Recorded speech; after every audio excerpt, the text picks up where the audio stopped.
Hello, hello. If you're new to the channel, my name's Sarah, and if you're not new to the channel, I have an apology to make. In my 8 Dimensions of Wellness video, I said that this next one would be about habits, but I lied. Not intentionally. I've just fallen down a habit rabbit hole. Classic Sarah. So that video will come later on. In the meantime, I want to get back to some BPD specific content. As a reminder, I am not a professional, but I have been in remission from borderline personality disorder for over 2 years.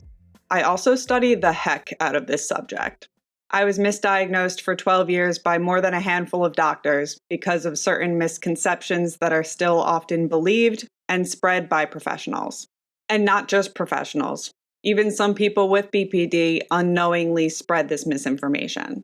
Borderline personality disorder is one of the most highly stigmatized and misunderstood mental health conditions there is, and this ongoing spread of misinformation is incredibly detrimental. So obviously, this video is about common BPD myths and misconceptions.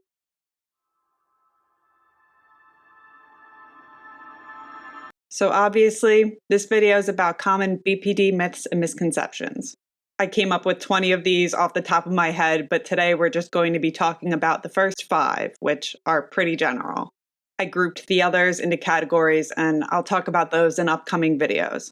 I'm going to mention various future topics today, so let's start a little counter here for fun. I have so many videos I want to make, but let's start with this one. Our first myth is that BPD is extremely rare. Collecting data on borderline personality disorder is challenging, but studies show that the prevalence of BPD is between 1.9 and 5.9% of the population. Even if the true number lies lower on that range, say 2%, that would still mean 1 in every 50 people has BPD. So why does it seem so much more rare than that? A big reason is because of a lot of these misconceptions. The usual understanding of BPD limits the field of view to a small, very specific fraction of all cases, which makes it seem much less common than it is. But BPD affects a wide range of people, and its symptoms are expressed in many different ways. As I always say, BPD is complex. The factors that lead to developing BPD also vary, which brings us to myth number 2. BPD is always caused by childhood trauma or abuse. Childhood trauma and abuse are risk factors for BPD, which means they increase the likelihood that you'll develop the disorder, but they aren't the only causes. They are common risk factors, but people without these backgrounds also develop BPD. I am one of them. Like I said, I was misdiagnosed for 12 years, and during that time, my diagnoses, depression, anxiety, ADHD, bipolar disorder, they didn't fully explain or describe my symptoms, so I was always searching for another answer.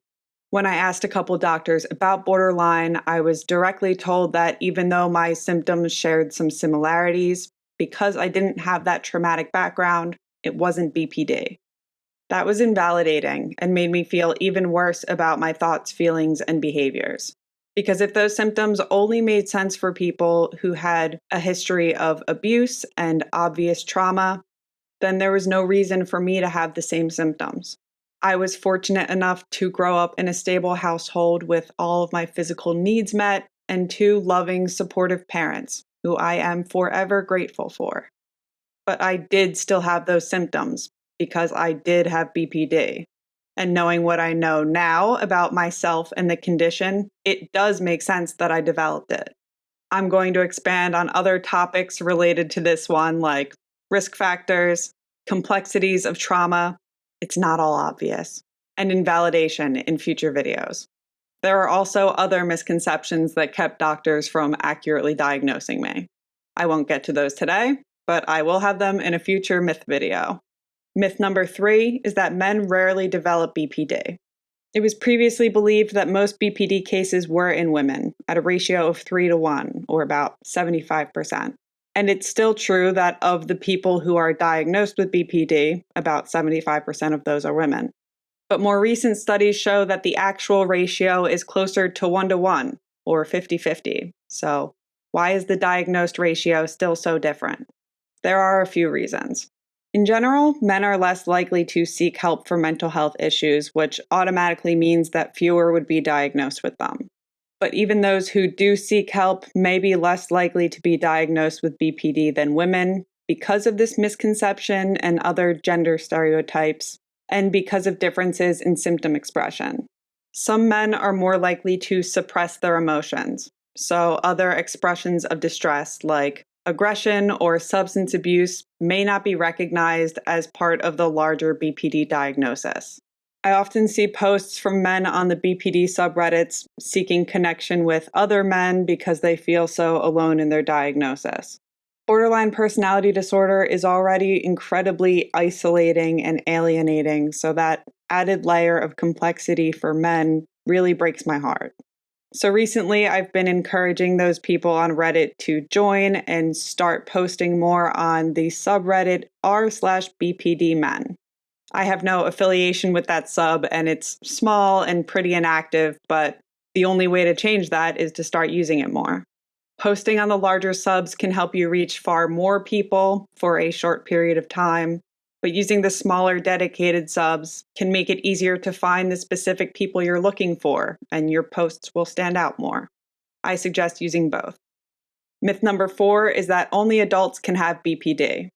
According to the DSM-5, people under 18 can be diagnosed with BPD when they show at least 5 of 9 symptoms for at least a year.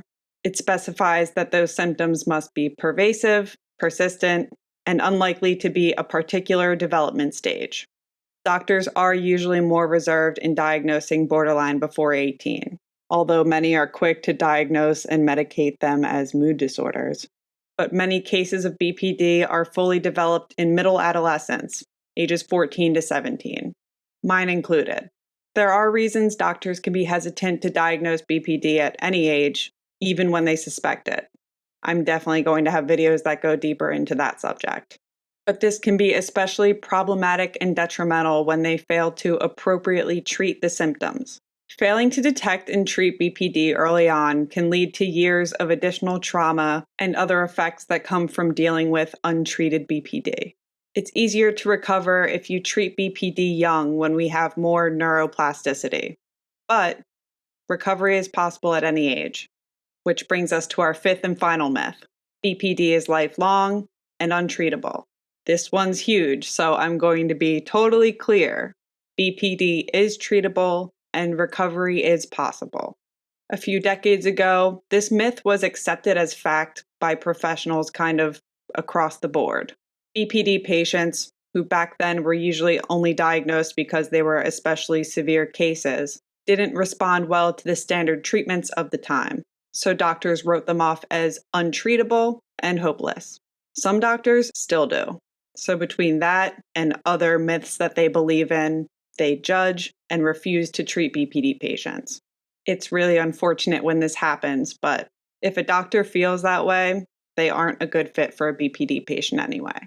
They may not be a great fit for the field. At any rate, in the 1980s, Dr. Marsha Linehan developed a new form of talk therapy specifically for people with symptoms of BPD. It's called dialectical behavior therapy, or DBT. It's been very successful, and it's now the gold standard in BPD treatment. I have other videos on DBT if you're interested in learning more. Since BPD is complex and everyone's so different, it can take some trial and error and creativity to find which treatment route is best for an individual, and that route can change over time. DBT is usually a great starting point, but it's not the only path to recovery. So please don't think you're hopeless if you don't have access to a DBT program. As I mentioned in the beginning of this video, I've been in remission from borderline personality disorder for over 2 years. Remission means that you no longer meet the diagnostic criteria. You have fewer than 5 of the 9 symptoms for a significant period of time. I haven't self-harmed or had real thoughts of suicide in this time, and my recovery has been stable despite challenges and triggers. I'm not alone in this either. Studies have shown surprisingly high rates of remission for people with BPD, and I've been connecting more and more with people who are also in recovery. At this point, it should be kind of hard to deny that remission's possible. But even people who do think remission is possible usually think that the best we can do is learn to regulate our emotions and control our behaviors and manage our symptoms. like BPD is just some beast that we have to constantly keep at bay. But that's another myth. Recovery can go so much further than that. I have a whole video on remission and recovery from my 2-year anniversary if you want to hear more on this subject.